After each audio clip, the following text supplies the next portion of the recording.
Hello बच्चों, so let's read this question. Which of the following statement regarding mitochondria is incorrect. So basically इस question के अंदर हमें बताना है कि जो माइटोकॉन्ड्रिया है उसके रिगार्डिंग इन 4 ऑप्शंस में से कौन सी स्टेटमेंट इनकरेक्ट है. So let's start our solution with the key concept. So key concept के अंदर हम माइटोकॉन्ड्रिया के बारे में ही बात करेंगे. अबाउट माइटोकॉन्ड्रिया फीचर्स, इसका फंक्शन क्या है एंड ऑल.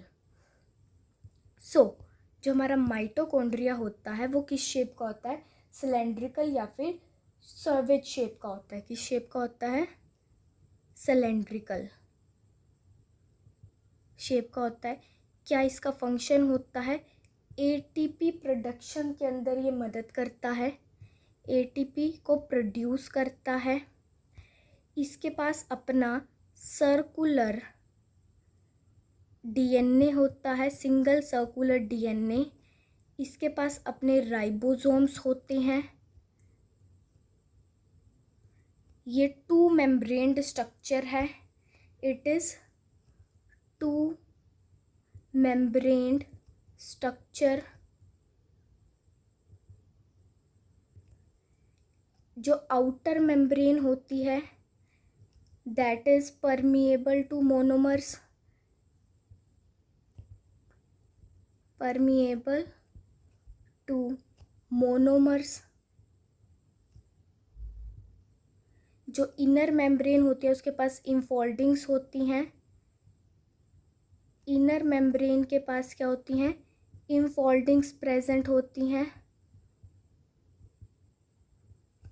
और जो हमारी इलेक्ट्रॉन ट्रांसपोर्ट चेन चलती है ईटीएस, उसके जो एंजाइम्स होते हैं वो कहाँ पर होते हैं, ऑन इनर मेम्ब्रेन के पास. सो here are the some basic features about mitochondria. So according to our key concept, let's back to our options. So अब हम options में से देखेंगे कि कौन सा सही है और कौन सा गलत. So first option कहता है outer membrane is permeable to monomer. So yes, outer membrane जो है permeable है monomer से, it's a true statement. Second क्या कहता है, ETS इलेक्ट्रॉन ट्रांसपोर्ट चेन के जो एंजाइम्स हैं वो आउटर मेम्ब्रेन पे लोकेटेड है, जो गलत स्टेटमेंट है. ये कहाँ पर होते हैं, इनर मेम्ब्रेन पे लोकेटेड होते हैं. तो ये स्टेटमेंट गलत हो जाती है. But before coming to the conclusion, let's see another 2 options as well. Inner membrane is convoluted with infoldings. So yes, inner membrane के पास हमारी इनफोल्डिंग्स प्रेजेंट होती हैं. तो ये स्टेटमेंट भी क्या हो गई, सही. Mitochondrial matrix contain single circular DNA and ribosome.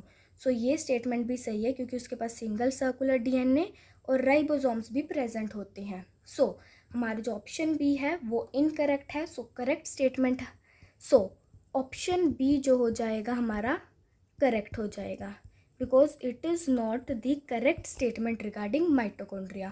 I hope you understood it well. Thank you.